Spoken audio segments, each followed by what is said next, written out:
కేసులకు భయపడకుండా బయటకు వచ్చి సమస్యలపై పోరాడాలని ప్రజలకు టీడీపీ అధినేత చంద్రబాబు పిలుపునిచ్చారు.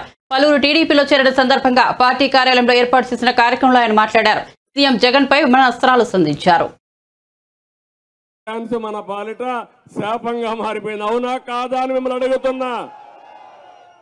ఏ ఒక్కరి జీవితాలైనా బాగున్నాయా అని మిమ్మల్ని అడుగుతున్నా. ఒక రైతు తీసుకోండి, అప్పుల పాలైపోయారా లేదా మీరు? దివాలా తీశారా లేదా మీరు? ఆత్మహత్య చేసుకుంటున్నారా లేదా మీరు?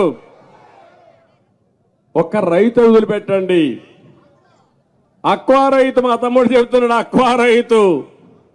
ఒకప్పుడు అక్వా రైతు రొయ్య మార్గం మీసాలు మెలేసే పరిస్థితి ఉంటే ఈరోజు ఏ పరిస్థితి మీది? మొత్తం అక్వా కానీ హార్టికల్చర్ కానీ ఆదాయం వచ్చే పంటలు నేర్పిస్తే వాళ్ళందరినీ ఎట్ట చితగొట్టాలో చితగొట్టాడు ఈ జగన్మోహన్ రెడ్డి. ఏమనాలో నాకైతే అర్థం కావడం లేదు.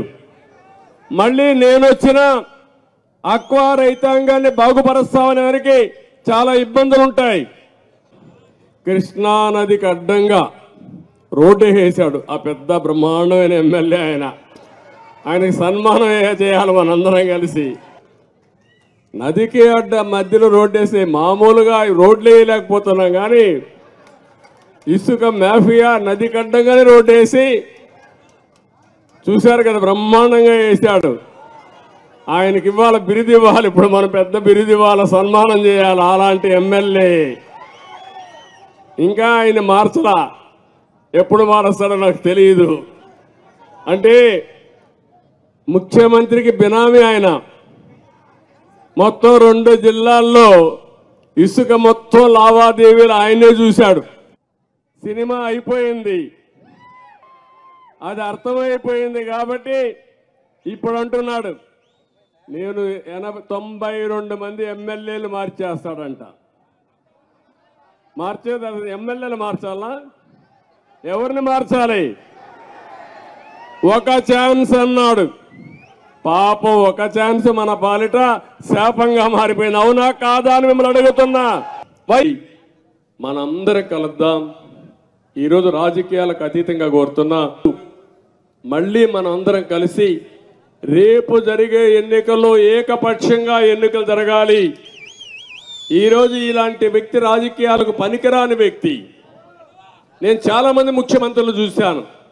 45 సంవత్సరాల్లో 10-12 మంది ముఖ్యమంత్రులు చూశాను. అందరికంటే ఎక్కువ సమయం నేనే ముఖ్యమంత్రిగా ఉన్న తెలుగు జాతిలో. అది కూడా గర్వకారణం నాకు. అది నా గొప్ప కాదు, మీరు ఇచ్చినటువంటి ఆశీస్సులు అవన్నీ. ఇప్పుడు కూడా అపోజిషన్ పార్టీల మీద దాడి చేయాలనో నష్టపరచాలని నేను ఎప్పుడూ ఆలోచించలేదు. నా పోరాటం సమస్యల పైన, మీ భవిష్యత్తు పైన పోరాడాను. తెలుగువారు ప్రపంచంలోనే నెంబర్ 1 కమ్యూనిటీగా ఉండాలనేది నా లక్ష్యం అని చెప్పి మీ అందరికీ తెలియజేస్తున్నా.